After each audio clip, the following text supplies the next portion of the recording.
Fala pessoal, muito boa noite, seja muito bem-vindo a mais um BMC Talks, o nosso programa semanal de entrevistas aqui na BMC News. Lembrando também que você pode encontrar o seu BMC Talks todas as semanas na sua plataforma de podcast preferida. É só procurar lá BMC Talks com Marcos Saravalli, toda semana tem um programa novo. Tá? E lembrando que a gente fala com grandes empresários, né, gestores, estrategistas, para a gente entender um pouco da alocação, um pouquinho do que está pensando em relação à economia e também falar, lógico, sobre investimentos. E hoje aqui a gente tem um programa muito especial, que a gente está com o Rodrigo Bresser, né, gestor aí também de ativos, né, principalmente focado em fundos de investimentos em ações, para a gente conversar um pouquinho também sobre cenário e estratégia. Muito boa noite, Rodrigo. Tudo bom? Boa noite, Saravalli. Tudo bom. Muito obrigado Tudo pelo ótimo. convite de estar aqui com vocês, com grande poder. Obrigado a você pelo tempo, pela disponibilidade. Tá tudo certo, estamos ouvindo bem. Legal. O Rodrigo, antes de falar de cenário, de gestão, de alocação, enfim, essa semana também tem sido bastante intensa, né? Eu sempre gosto de conhecer um pouco mais também quem está por trás das empresas, né? Falar um pouquinho sobre carreira, sobre gestão de pessoas, enfim. Como é que foi a jornada do Rodrigo, né? Rapidamente até chegar na construção de uma gestora, né? Independente. Fala um pouquinho por onde você passou, né? O pessoal fala assim, mas para ser gestor precisa ser economista, ser engenheiro, enfim, administrador. Como é que também essa questão acadêmica junto com a parte prática, né? Mas falar rapidamente como é que tem sido o histórico também de empreendedor, né? Também que é o lado bacana, que acho que vale a pena a gente falar também, que é um desafio também diário, né? Fazer negócio aqui no Brasil é uma arte, né? Bom, a gente tem bastante tempo aí, né?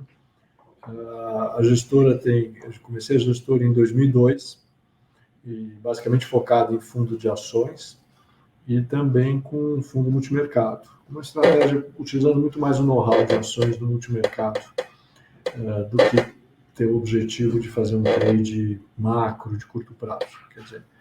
E sempre esse foco, um DNA de ações, uma equipe de analistas, mas ao mesmo tempo olhando muito a economia, olhando a taxa de juros, a taxa de câmbio, a inflação, a atividade econômica, quer dizer, fazendo um trabalho bastante profundo nessa área econômica, que já é uma característica um pouco diferente de muitas outras gestoras que estão mais focadas somente em ações, né?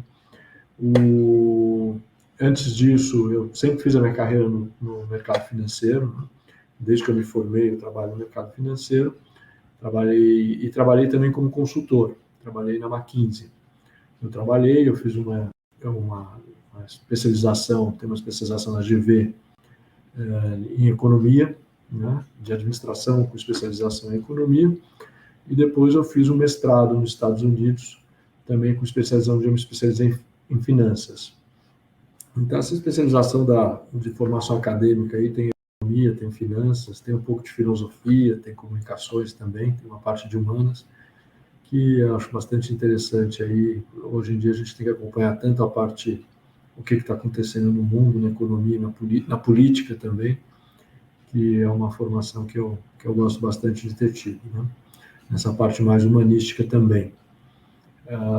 Então, enfim, formação acadêmica não faltou nessa parte. E nesse trabalho, além do trabalho de banco que eu fiz, eu trabalhei no banco pessoal que hoje está no Banco Itamaraty, que depois virou o Banco ABC. A equipe toda é a mesma filosofia do Banco ABC, um banco destacado, emprestando para a empresa, conversando e analisando as empresas já nesse momento. Depois eu trabalhei na McKinsey como consultor de estratégia, que é uma estratégia de bastante alto nível, que também foi uma grande escola. Trabalhei 4 anos lá. Depois trabalhei num banco, que era um banco que não existe mais, era formado por executivos do mercado financeiro, que chama Banco Matrix. Teve bastante sucesso esse banco e participei do banco e fui sócio responsável pela gestão de renda variável. Então, já faço renda variável desde a época lá do banco, do Matrix, e depois aqui na empresa, onde a gente fundou em 2002, o objetivo sempre de ser uma empresa bastante focada em análise, em retorno, e talvez mais uma boutique do que uma empresa com um crescimento muito grande, com milhares de investidores. Mas, enfim, estamos nas principais plataformas aí de investimentos, colocamos os fundos mais recentemente nessas plataformas, e temos uma base de clientes também bastante de longo prazo já, investimentos com poder aquisitivo um pouco maior, com quem a gente conversa bastante, e tem uma relação de longo prazo já. Tá ótimo. Rodrigo, falando um pouquinho não necessariamente da Bresser, da gestora, mas falando um pouquinho do seu estilo de gestão, se a gente pode dizer assim, você tem alguma filosofia no sentido assim, pô, a gente segue uma filosofia mais buy and hold, agora falando muito sobre fundos quantitativos, né, agora a moda é também fatorial, né, por fatores, enfim. Qual que é o estilo de gestão da Bresser, assim, como é que você também carregou isso, né, na bagagem ao longo do tempo, para até decidir e falar, pô, não, a gente vai seguir esse tipo aqui de filosofia, né? É muita análise, é bastante buy and hold, é muita análise de longo prazo, quer dizer, a gente está sempre olhando, a gente está olhando o que está acontecendo hoje, as coisas aqui no Brasil, no mundo de um modo geral, mas no Brasil você tem pandemia, tem mudanças políticas, tem uma série tem 7 de setembro, né, tem pandemia, tem Fed, tem um monte de coisa, então a gente está olhando o curto prazo, mas as decisões de investimentos aqui são de longo prazo. A gente está olhando o balanço das empresas, ou está olhando o que vai acontecer com a economia. Agora já faz bastante tempo que a gente está olhando para 2022. 2021 já é uma coisa dada. Então nós estamos olhando para o médio prazo. A gente não faz análise quantitativa, não é um fundo quant de forma nenhuma. É um fundo, a gente na nossa estratégia de ações, que é o nosso principal fundo, né? A gente procura ter um número limitado de empresas, ter um certo grau de concentração, quer dizer, cada empresa com 5, 10, 3, 5, 10, 12% do patrimônio do fundo, e acaba dando umas 15 empresas assim dentro do fundo, e a gente compra e mantém. Tem várias empresas que a gente tem empresas como o Banco Itaú, que em 20 anos a gente teve quase que o tempo inteiro comprado nas ações do Banco Itaú. Temos empresas como a Vale, que a gente também está sempre comprando, sempre tem uma posição, praticamente, quase todos os momentos. Os bons e os ruins também, né, que teve bastante momentos ruins. Então, a análise é uma análise bastante fundamentalista. Todas as empresas, a gente tem modelos de fluxo de caixa, planilhas, e um trabalho de conhecer com bastante profundidade as empresas que a gente está investindo. Estamos olhando o pano de fundo, o cenário econômico, e além do cenário da própria empresa, né? Isso aí, sem dúvida nenhuma, um conhecimento bastante grande aí da estratégia, dos produtos, dos mercados que as empresas estão atuando, mas estamos olhando também o mercado como um todo, porque isso acaba tendo uma influência bastante grande. Não adianta a gente ficar olhando para o passado e olhando, projetando o que vai ser o futuro, e a gente está vendo que a economia está vendo, se estiver vindo uma tempestade, alguma coisa aí pela frente, isso aí muda bastante o jogo. Então a gente toma bastante cuidado para olhar essas questões. Isso foi importante em alguns momentos. Aí, por exemplo, em 2014, a gente teve condição de reagir rápido, e outros momentos aí também tivemos condição de reagir rápido e ajustar o portfólio, as estratégias, para um cenário diferente ou para ficar mais protegido. O fundo de ações é um fundo que normalmente está 90%, 95% comprado, mas em momentos que a gente não está vendo muita oportunidade, a gente reduz. Tem a regra do fundo de ações, que a gente respeita, não é um multimercado, não é um fundo market, não é sempre um fundo de ações, mas a gente reduz bastante a volatilidade e vai próximo dos mínimos aí que você pode investir em ações para esperar uma oportunidade melhor, quando acha que esse é o momento, né? Então, historicamente, a gente sempre teve uma volatilidade menor do que a volatilidade do mercado. Então, historicamente, toda vez que a gente caiu, a gente caiu menos do que o mercado, e quando se recuperou, a gente conseguiu depois se recuperar mais no ritmo do mercado, talvez inicialmente menos, depois até mais. Quer dizer, quando a gente está animado, a gente engata e corre mais risco, aumenta as posições, escolhe empresas que a gente vê maior potencial de crescimento, mas também quando a gente acha que é hora de esperar um pouco, a gente coloca o pé no freio ali, né? E vai com mais cuidado.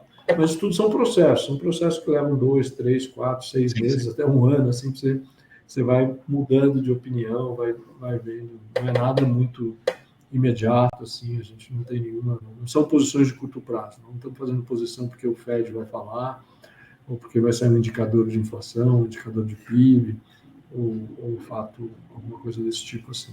São todas as decisões a gente olhando realmente para onde está caminhando a economia, como para onde está caminhando as empresas também, né? Muita informação que a gente tem sobre a economia vem do que está acontecendo nas empresas. Você está olhando exatamente como é que estão as empresas, como é que elas estão vendendo, o que elas estão falando e o que elas estão vendo. Essa visão, assim, que a gente pode chamar de bottom-up, assim, que é olhando de baixo para cima, nos dá também essa visão macroeconômica também, né? Além de estar olhando todos os indicadores macroeconômicos que estão saindo por aí também. O Bresser, até estava olhando aqui os fundos, né? Mas se você puder falar rapidamente sobre qual que é a diferença, mas eu entendi assim que são duas classes bem diferentes. Então a gente tem fundos de ações aqui na Bresser, que é um buy and hold clássico, e depois entender um pouquinho da estratégia dos multimercados, do hedge. E só para entender, se você puder explicar também se são duas equipes completamente diferentes ou tem ali uma sinergia também, como é que funciona o dia a dia entre esses dois fundos, né, as estratégias desses fundos? Legal. O fundo, o que a gente faz, a gente procura simplificar, são mais ou menos, são carros bem diferentes, mas no mesmo chassi. Assim, né? Quer dizer, o fundo multimercado, tem dois fundos multimercados, um com menor volatilidade, que chama Bresser Hedge, e outro Hedge Plus, onde tem a volatilidade maior. As posições são mais ou menos o dobro do tamanho das posições. E a gente tem o fundo de ações. Quer dizer, como é que a gente faz? O trabalho no fundo de ações, a gente escolhe ações a dedo, a posição, aumenta um pouquinho, diminui em cada uma das posições, define a estratégia, os setores, e vai fazendo o stock picking. E o fundo multimercado, ele replica essa posição, mas em tamanho menor. Então, por exemplo, você pode estar lá, se tiver 100% investido, é possível que o hedge esteja 20% investido e o plus esteja 40% investido em ações, com a mesma carteira. Então, todas as operações são feitas ao mesmo tempo, não tem decisões específicas na carteira long, na carteira comprada, nos ativos que compõem o fundo. Então, aí ele simplesmente replica com um risco menor nessa parte. Depois a gente tem outros ativos que a gente pode fazer, algumas outras coisas. A gente pode ficar short. Então, agora nós estamos aí também short em alguns papéis, né? Aí depende um pouco do momento. Tem momento que a gente está short em 3, 4, 5, 7 empresas. O que faz essas empresas? São empresas onde que a gente acha que vão cair. Ou o mercado vai subir muito e elas não vão subir. A empresa tem algum problema, estão caras e esse tipo de coisa. Então a gente monta esses shorts e com esses shorts a gente reduz o risco do fundo, que se ele replica o outro, ele sempre tem uma posição comprada. Se a gente não quer ficar tão comprado, por exemplo, replica 20%, a gente não quer ficar 20% comprado, a gente pode fazer 7, 8, 10% de short e fica um pouquinho só comprado, que acaba não fazendo muita... Esse comprado acaba sendo uma coisa muito pequena, mesmo que o mercado não caia, é pouco comprado e não vai atrapalhar. A gente não fica vendido, net vendido, apostando que a bolsa vai cair. A gente acha é uma aposta muito difícil, que a bolsa nominalmente vai cair. A gente sempre vê aí oportunidades aí para o mercado. Você tem bolsa, você tem empresas boas. Então, net vendido a gente não chega a ficar. A gente opera também em alguns momentos, tem uma visão clara aí sobre câmbio. Então, a gente pode comprar dólar ou pode ficar vendido em dólar. São tamanhos menores e a contribuição, o risco é menor e a contribuição também para o resultado é um pouco menor. Mas a gente faz um pouco de posições em juros, inflação e no câmbio, nesse fundo. Mas o forte, mais que 50% do retorno, vem da posição de ações. E a vantagem desse fundo é que a gente pode fazer, no multimercado, a gente pode tomar uma posição mais direcional, né? Quer dizer, o fundo de ações ele está quase sempre comprado em graus menores.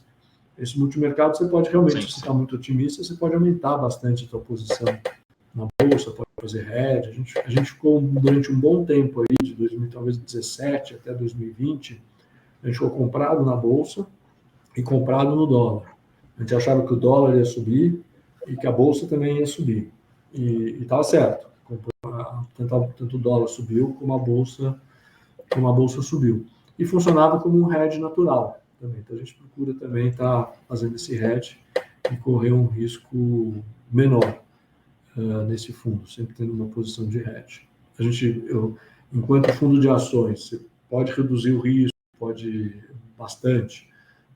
mexer bastante no risco, mas de uma forma ou de outra, você está comprado em algumas empresas, o fundo hedge você pode ter um desempenho totalmente diferente. Você pode ter, por esses outros mercados, pelo dólar, pelos juros e tudo, você pode ter um cenário que a bolsa caia e o fundo tem um bom desempenho, né? E o fundo suba razoavelmente, pelo menos, não muito razoavelmente, aí dentro desse cenário. A gente acha isso aí condiz bastante com a forma da gente de pensar e, enfim, tem um bom controle de risco aí. Esse fundo aí, a gente trabalha, a gente controla bastante o nível de risco que a gente quer tomar, né? Tá ótimo. Ô, Bressa, só uma informação, só para confirmar, vocês já fizeram 20 anos, vão fazer 20 anos ainda? Enfim, a gente não anda comemorando muitas datas, mas a gente começou oficialmente com uma carteira offshore em outubro de 2021. Então você está me lembrando que a gente está comemorando 20 anos agora, não é isso? Em outubro de 2001. Então a gente está comemorando 20 anos. Né? É que a gente está ficando mais velho, assim, a gente não comemora mais as coisas, não comemora mais aniversário, isso aí. Mas a gente está fazendo 20 anos aí de atividade. É um bom tempo. Assim, a gente nunca investiu muito assim em termos de equipe comercial, sempre teve uma equipe de análise e uma equipe administrativa, comercial uma coisa menor, entramos nas plataformas mais recentemente. E a gente tem uma longa história e um bom track record aí, né?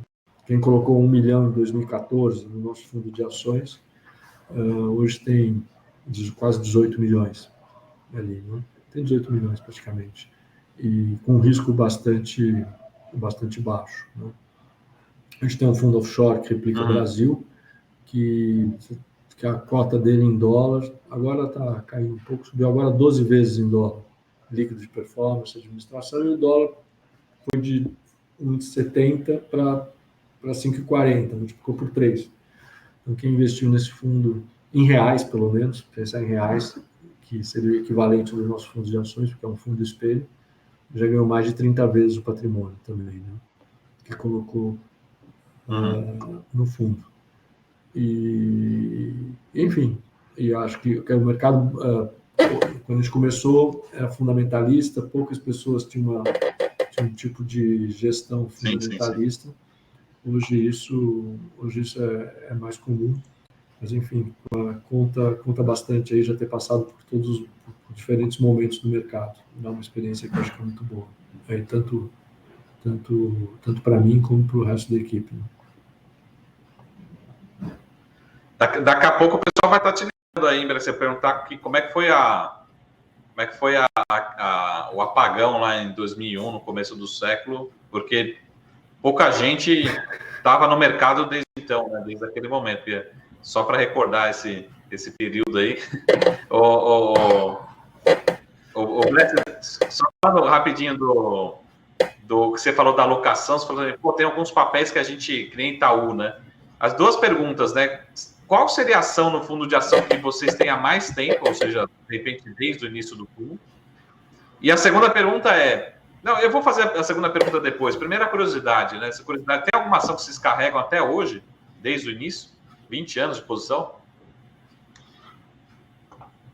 Essa mesmo. Né? O Itaú a gente carrega desde o início. Vou te dizer quando a gente vendeu o Itaú.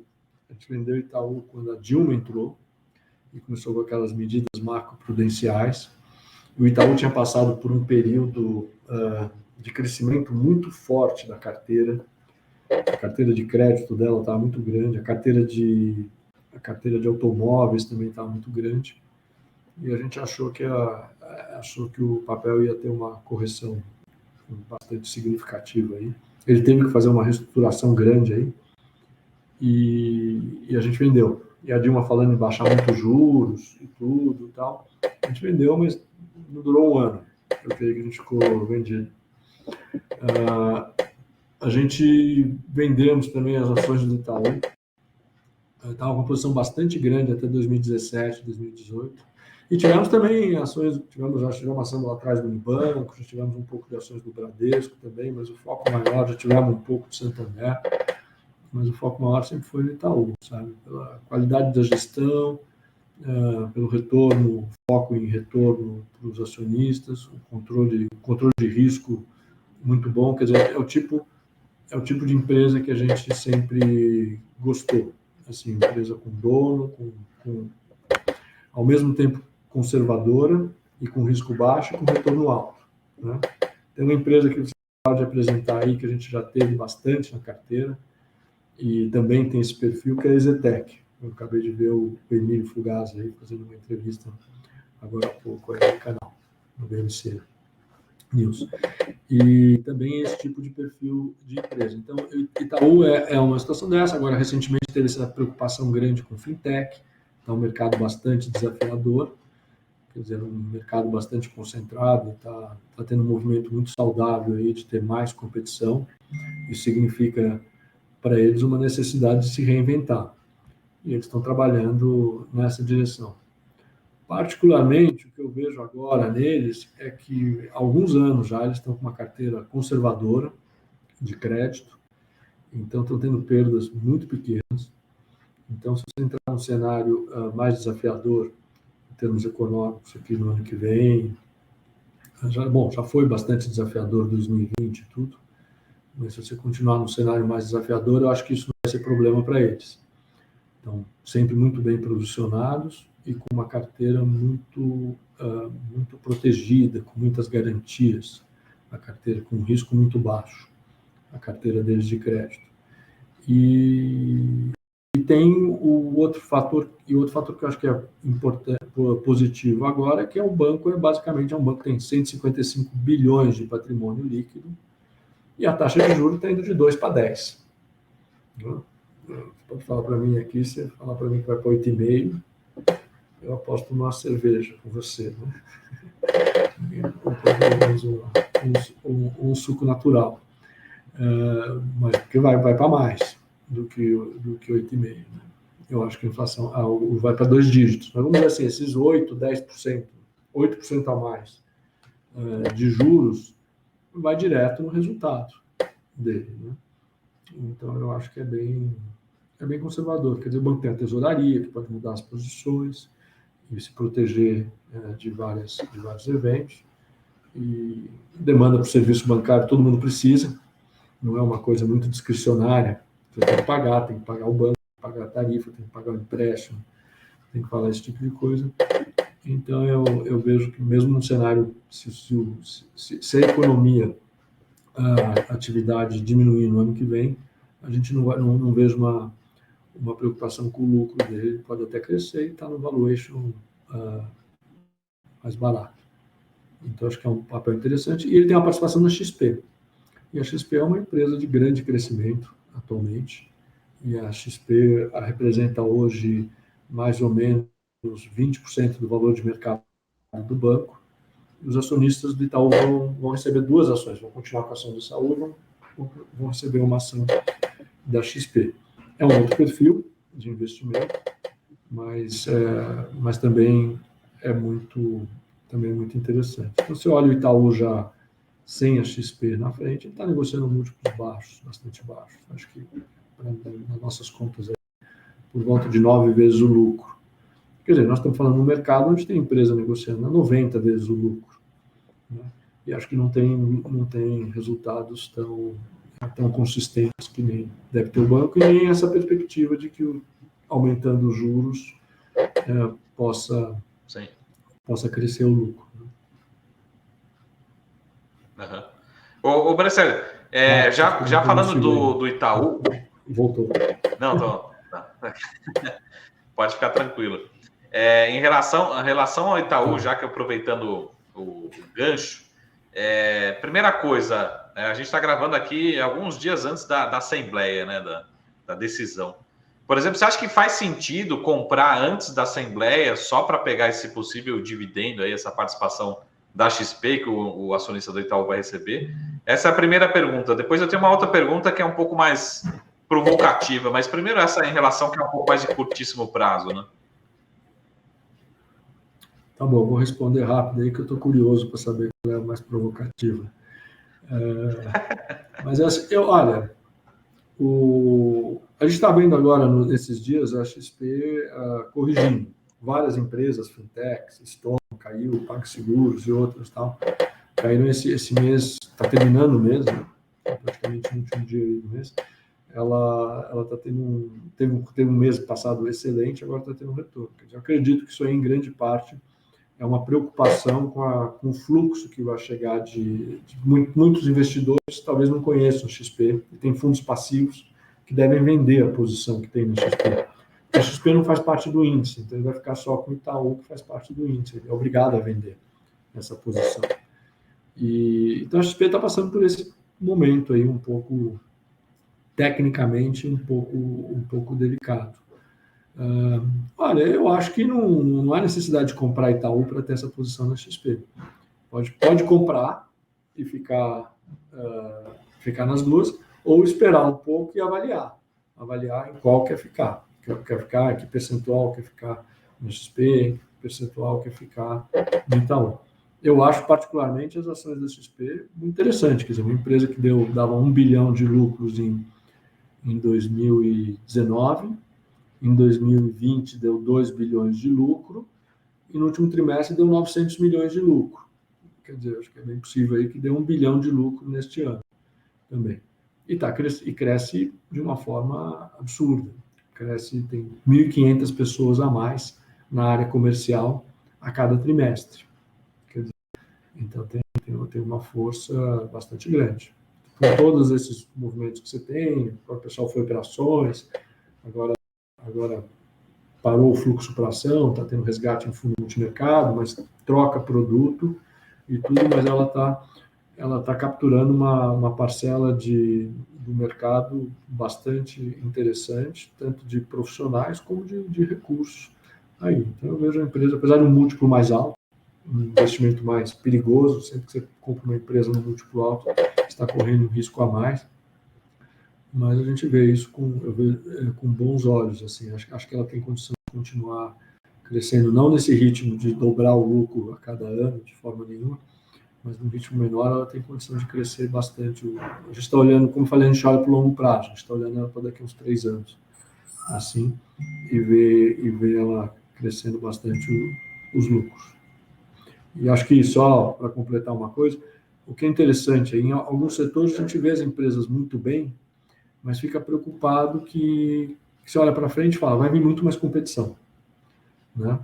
Agora, no setor dela, tem mais competição, a gente sabe que tem outros players aí no mercado, alguns que abriram capital, tem o próprio BTG, que é, enfim, um banco muito competente, que também está fazendo um trabalho bastante competente nessa parte, mas a gente não vê, assim, são competidores que vão pegar uma parte do mercado que está crescendo.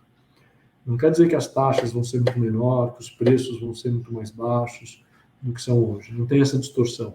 Então a gente não tem que se preocupar com isso lá na frente. Tem que se preocupar com a boa execução, qual é o tamanho que tem do mercado. O mercado é grande, mas quanto que o mercado vai crescer, quanto que ela consegue capturar desse mercado, o que ela está fazendo para conseguir crescer. Está crescendo muito. Até que ponto, quanto mais ela vai crescer, quanto mais ela consegue tirar de outros bancos uma posição, sabendo que os bancos também estão reagindo toda essa questão. Mas, de modo geral, a gente vê ela muito bem posicionada para continuar crescendo bastante. Né? Eu acho que você pode comprar um pouco de Itaú, pensando, eu quero ficar com essa posição de Itaú e vai ganhar um pouco de XP. Se você não quiser ganhar XP, vai esperar um pouco. Mas eu acho que são as duas são boas posições. A gente tem as duas. Né? E vamos ganhar um pouquinho mais de XP. Bom. E a provocação? Então vamos lá para a pergunta provocativa aqui agora. Ela já é uma pergunta meio enviesada já, mas acho que vai ficar um pouco mais claro. A gente está vendo um desempenho das ações dos grandes bancos, até mesmo do Itaú. Se pegar 2019, se não falha a memória, o desempenho das ações foi pior do que o índice, né, do que o Ibovespa. Se pegar 2020, foi pior do que o índice, né? Se pegar 2021, tem sido pior do que o índice. E aí a leitura é, será que, assim, de duas uma, né? Assim, será que os bancos pioraram tanto assim, ou a visão para esses bancos pioraram? Ao mesmo tempo, a gente tem Banco Inter se valorizando muito, a gente tem, do outro lado, o possível IPO do Nubank aí, que ninguém sabe, mas vai valer pelo menos um Itaú ou mais, né? Esse banco. Como é que é a leitura, por exemplo, até quando eu falando lá da estratégia, porque fica aquela dúvida, pô, será que são os mesmos bancos, vão pagar, né, pelos mesmos bancos que já foram no passado, né? Porque, como você falou assim, tem uma percepção de que estão descontados, né? Mas assim, quando que vão pagar por esse prêmio que já existiu, né, lá no passado, né? Pô, já foi negociado, vou chutar aqui os números, né? 14, 20 vezes lucro, e hoje ele é negociado a 8 vezes lucro e ninguém paga, né? Então, o que realmente está faltando, ou pode ser números ordem de grandeza, né? Não necessariamente corretos, né? Vamos lá. A gente está, no primeiro, eu acho que você tem, a performance é essa mesmo, né? Ele performou abaixo. Agora a Bolsa, o Itaú, acho que está caindo uns 8%. Os outros bancos estão caindo mais, o Bradesco, nesse momento, né? No ano. O Itaú está menos e não está muito diferente do Ibovespa, nesse momento. Mas todos os outros anos, performou pior, apesar de ter dado um lucro bom todos os anos. Primeiro, então agora vamos lá. O entusiasmo que a gente tem, assim, não é que a gente acha que vai dobrar o preço das ações de Itaú, vão dobrar. A gente está vendo aí um banco que está num valuation barato, que é conservador, e que esse aumento de juros deve trazer uma melhora boa para o lucro. Então, mais ou menos, é um porto seguro. É mais nesse sentido que a gente está vendo. Para esses bancos, o que eles tiveram pela frente? Eles tiveram várias medidas do Banco Central e do governo para controlar um pouco o poder de mercado deles. Colocaram regras, você não pode aumentar tanto os juros do cartão de crédito, não pode, o cheque especial, eles colocaram limite quanto que você pode cobrar de taxa de take rate, né, o MDR, que é no cartão de débito. Fizeram várias medidas que restringiu.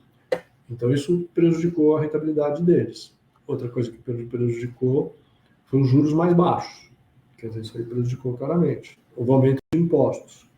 Então, uma série de medidas. Nessa parte de cartões de crédito, eles estão crescendo muito. Tem competição do Nubank, tem competição dos outros players.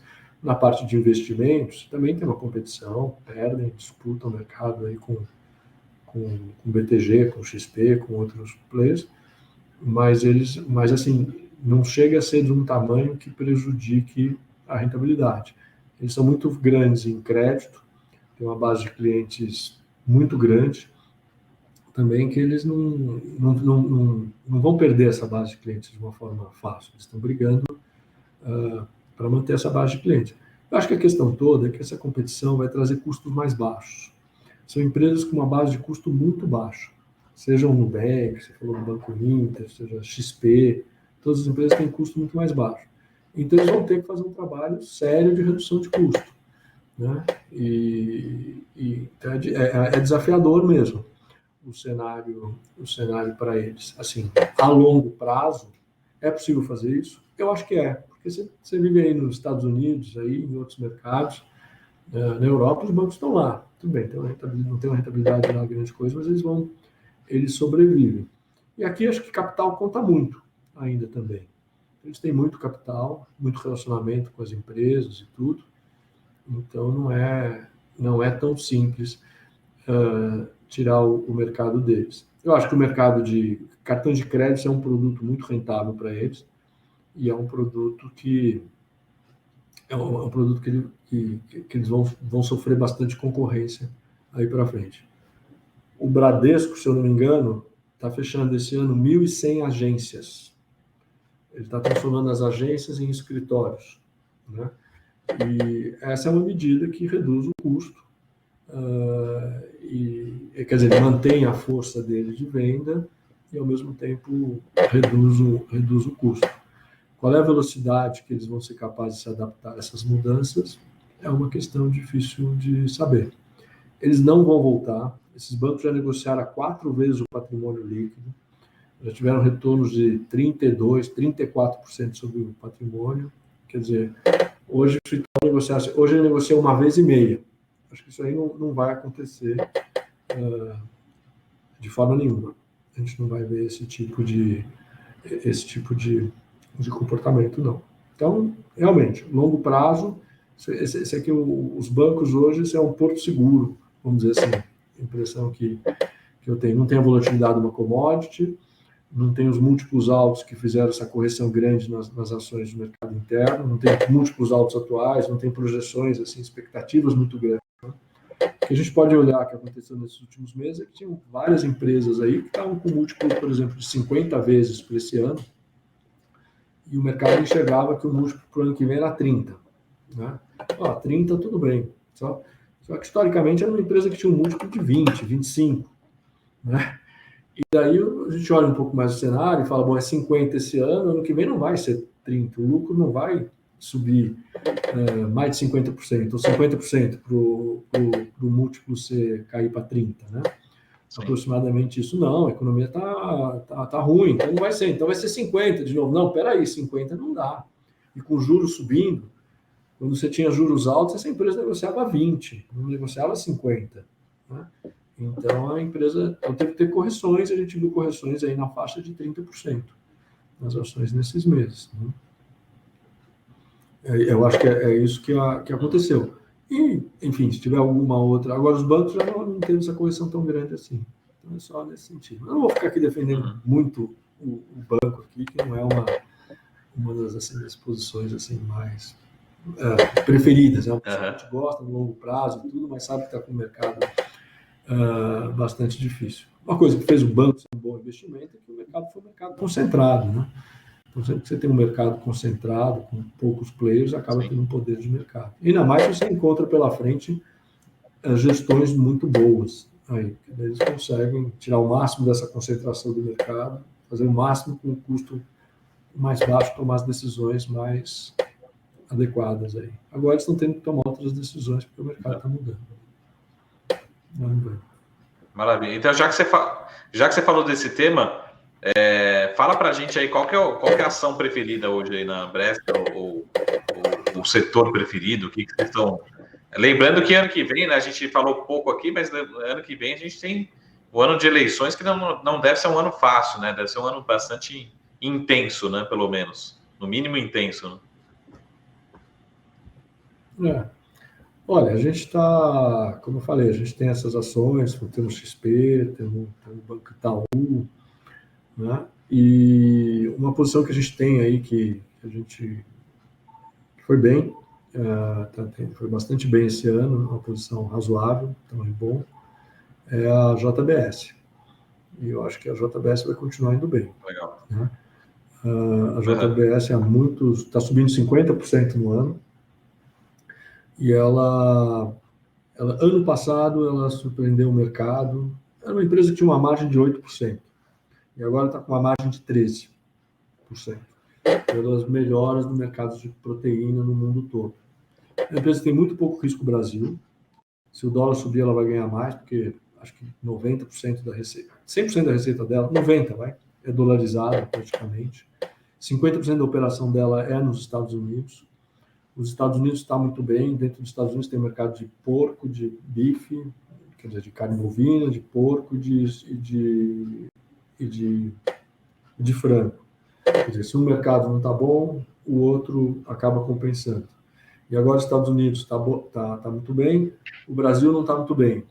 Quer dizer, o preço do boi aqui está muito caro e você não estava conseguindo compensar isso com o preço da carne. Então as margens aqui estavam muito baixas. A Austrália também não estava bem. Normalmente quando falta produto, quando falta boi no mercado, né? Daí os preços, a margem desse frigorífico fica pior. Então isso está acontecendo aqui e lá. Quer dizer, se nos Estados Unidos para frente piorar, pode ser que no Brasil melhore. Mas o fato é que a empresa tem uma estratégia muito boa, quer dizer, definida, de crescimento. É uma empresa que fez recompra de ações, recomprou, eu acho que 5% das ações, distribuiu dividendos também, bastante. Então ela está tendo devolve dinheiro para os acionistas, está no nível de endividamento razoável, por volta de 1,5 vezes de geração de caixa, e vai surpreender bastante o resultado agora no terceiro trimestre e provavelmente no quarto trimestre. Né? Quer dizer, é uma empresa... Por quê? Porque o mercado de carne nos Estados Unidos está muito forte há bastante tempo. O mercado de carne no estado de frigorífico nos Estados Unidos, ele basicamente está bastante concentrado na mão de brasileiros, né? Que é a JBS e a Marfrig. Acho que dá para você fazer uma comparação, talvez, e basicamente é difícil você abrir novos frigoríficos, é difícil você colocar um turno nacional, é difícil você conseguir convencer e ter gente que trabalha no sábado no frigorífico. É um trabalho duro, é um trabalho difícil, é um trabalho que você pegava uma planta média desses frigoríficos, você tinha 40 nacionalidades lá dentro, você tinha muito imigrante. E houve muito controle sobre a imigração também. Então, também dificultou. Você está tendo um problema de mão de obra sério no mundo todo e nos Estados Unidos, bastante também. Então, imagina para um setor como esse. Né? Então, a oferta está limitada, os preços estão muito bons. Os preços para os produtores de gado estão bons também, e os preços para os processadores estão melhores ainda. Né? A gente vê a empresa com múltiplos baixos, um múltiplo aí praticamente de 3 vezes EBITDA, para este ano, 3,5 vezes no máximo, aí, e ano que vem vamos ver, mas não tem uma perspectiva que as coisas piores. O que depende de Brasil aí, com essa taxa de câmbio alta, a gente não está vendo essa taxa de câmbio cair muito para o próximo ano, e então, quer dizer, as operações do Brasil vão continuar também bastante rentáveis. E todos os investimentos que ela vem fazendo, ela aproveitou essa geração alta de caixa que ela já teve no ano passado, está tendo nesse ano, para comprar novos negócios, entrar em mercados novos. Está entrando agora na parte de pescados, quer dizer, comprou uma empresa na Austrália de pescados. Tem outras empresas que eventualmente ela pode comprar aqui no Chile, que fica mais fácil de operar, inclusive. E é um mercado também bem interessante.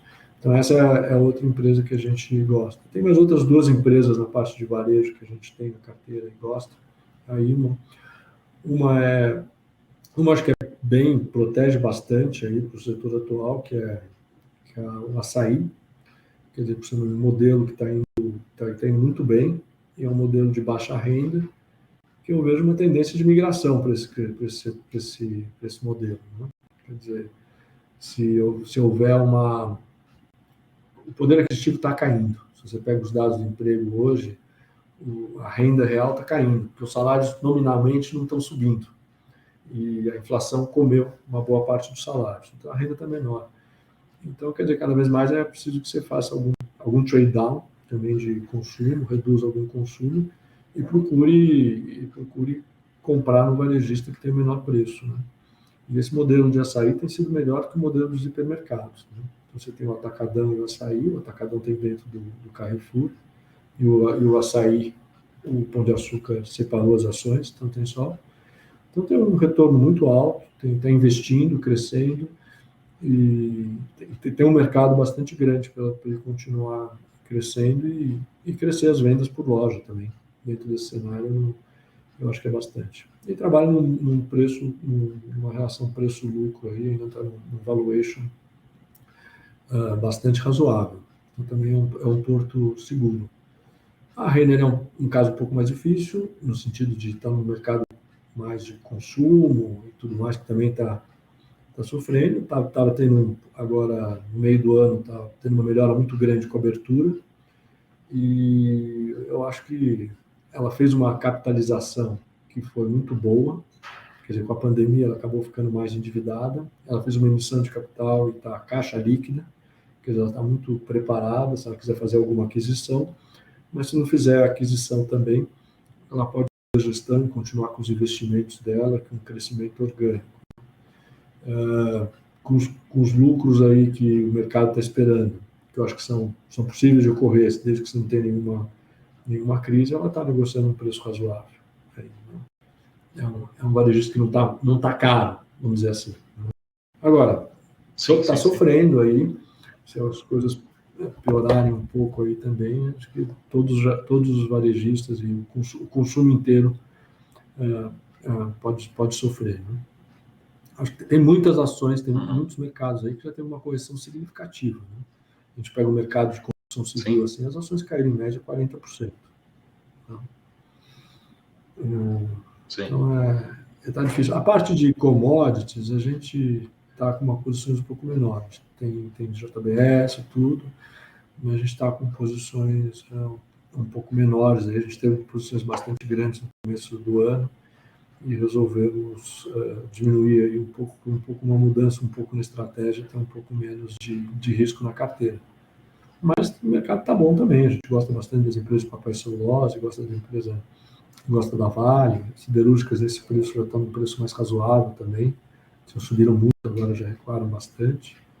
Mas a gente prefere ter posições menores por uma questão estratégica, porque realmente, depois que o minério de ferro foi para $220, depois voltou para $95, num período de 3, 4 meses, você vê que é muito difícil fazer previsão do que pode acontecer lá.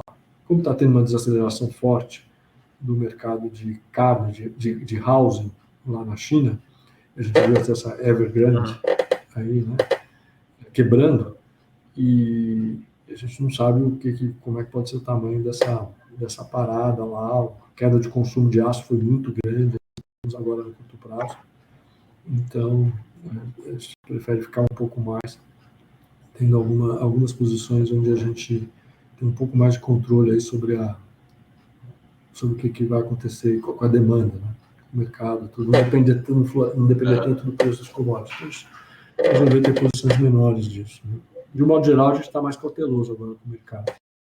Então, com uma posição maior em caixa também, em função desse cenário, principalmente de inflação. Né?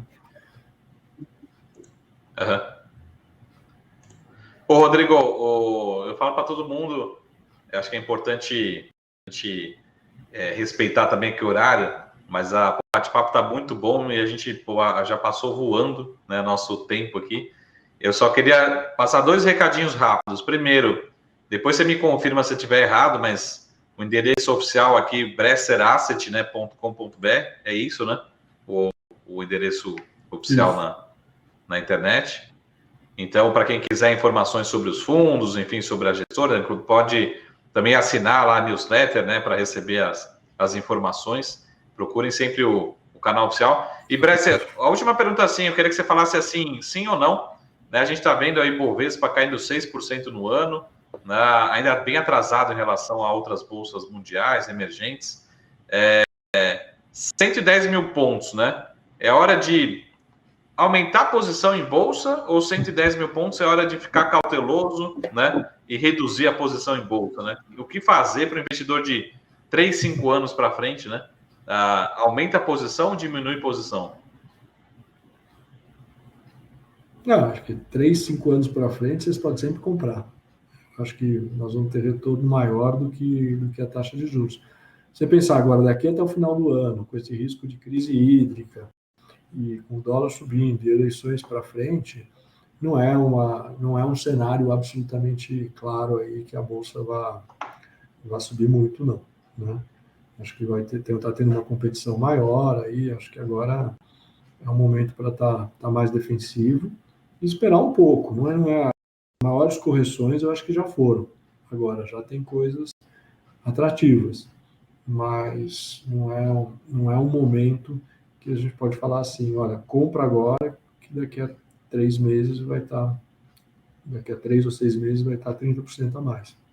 A gente não está com essa visão. A gente está com a visão de que, bem, falando um pouquinho só rápido de macro, assim, quer dizer que o dólar vai continuar pressionado, quer dizer, está tendo muito pouca entrada de recursos para o Brasil, as commodities caíram um pouquinho, então o déficit vai ter um pouco de déficit em conta corrente, e a parte de investimentos está muito baixa também. Então a gente vê o dólar um pouco pressionado, os juros lá fora podem subir, então as bolsas lá fora também não estão contribuindo. Por causa do dólar, você tem aqui os juros subindo, que vai ajudar um pouco. Mas acho que o principal para a Bolsa, aqui, independente desse movimento do dólar, do movimento das commodities e tudo mais, é que o Banco Central tem uma tarefa difícil aí para frente. Ele quer trazer essa inflação para baixo fortemente, uma inflação que está praticamente 9% para esse ano. Então, você tem um componente de inércia na inflação, uma indexação da economia toda, que para fazer isso você vai ter que subir bastante os juros, tem uma tarefa dura de fazer isso. O Banco Central ele está fazendo o trabalho dele, assim, né? Não tá querendo criar expectativas nem falsas, nem que preocupem muito o mercado, mas a nossa visão é que ele vai continuar subindo esses juros aí.